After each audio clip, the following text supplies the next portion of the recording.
The moment last Globals where Dukes had an insane solo clutch from the low ground. I thought, are we going to see a similar sort of thing again? But then, of course, it's Peterbot. He was only going to win that.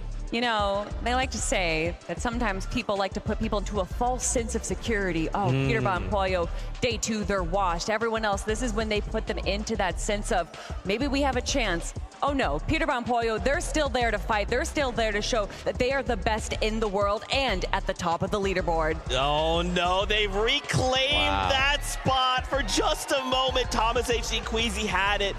And for a moment, it was like, okay, the reign's over. Could this be the moment? And then Peterbot and Pollo answered that question. No!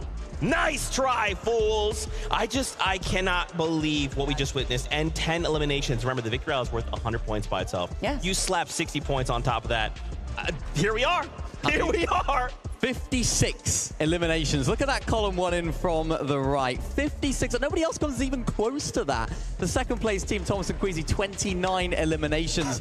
I mean, we saw them do it online. We saw them W King. We saw them being such a menace to the lobby. I think a lot of people, myself included, were like, are they really going to be able to do that on this global stage in front of the best teams in the world, in front of this amazing audience in person?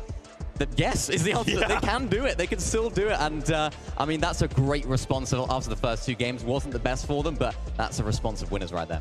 However, there are still 3 more games to go. Yeah. We have already seen the leaderboard in first place change between 2 teams, and we do see that there are other duos on that leaderboard that are within reach. And we now know that Peterbot and Pollo are not invulnerable. We did see them go down in games 7 and 8. There was a possibility that that happens again. However, I love what they're saying. They're going to go back to their coach. They're going to go review specifically what went wrong in those games, and hopefully they never replicate it again. That's right, and you saw them there on screen. Yep. They're right at it, right? They are really quickly trying to identify those issues. On the flip side, Thomas HD and Queasy, right? How they must be feeling. For a moment, it was ours, and now the rug pulled out from underneath them. We have a listen-in from this last game.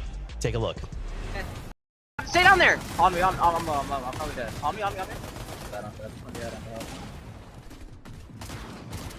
I'm dying right here, and this 2 splashes. Nice. He's hella solo, bro. Nice, bro. You have 5 metal walls. Body. Also, bro, all solos. 5 solos.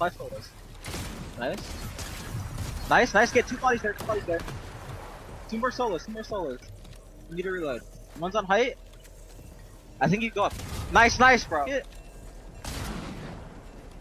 Except 20 bucks, but you can fizz. Nice.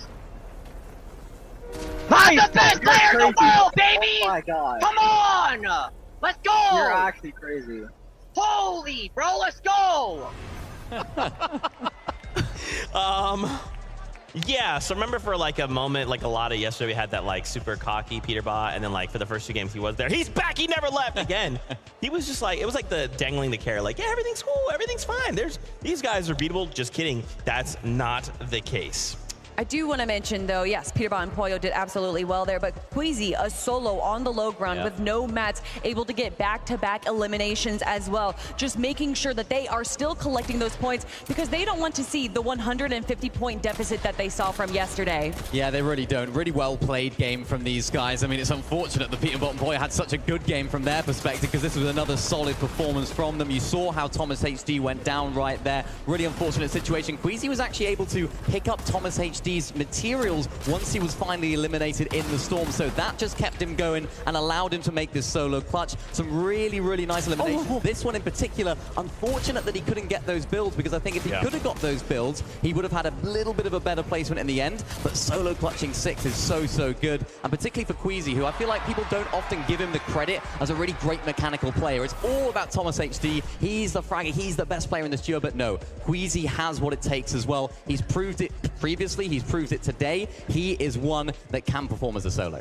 And think just off that performance, right? That was enough to kind of, because Peterbot and Pollo could have run off, right? Yeah. And that was enough to just hold them on and just say, like, look, you're going to pull ahead, but I'm going to make sure that lead is not as big as it could have been. Props to Queasy after that. My goodness. Also, as well, just a couple highlights from that last game. Dukes and Sphinx. Dukes making into that second place. They burned so much. for that high ground, though. Still, second place, placement and eliminations, that's huge. Yeah, and Dukes and Finks had a pretty good day one as well. So to keep that rolling into day number 2, to control high ground there as well was very smart. Cammy and Seti for a moment there had high ground, but then they saw that they had low mats. That's when Dukes and Sphinx went up. And Cammy and Seti very smartly dropping down, not even trying to fight for it, because when you have no mats, what's the point there? Dukes and Sphinx capitalizing on that awareness, did a great job in that game. Yeah, they did. And as you mentioned, Zeke, it's always tough to sort of keep those materials going when you're a high ground team like that. We saw at the end, Dukes didn't quite have the materials to try and win that final 1v1. I expect to see this team making more end games, though. It's nice to see them getting that second place, as you mentioned, a really solid day for them yesterday. So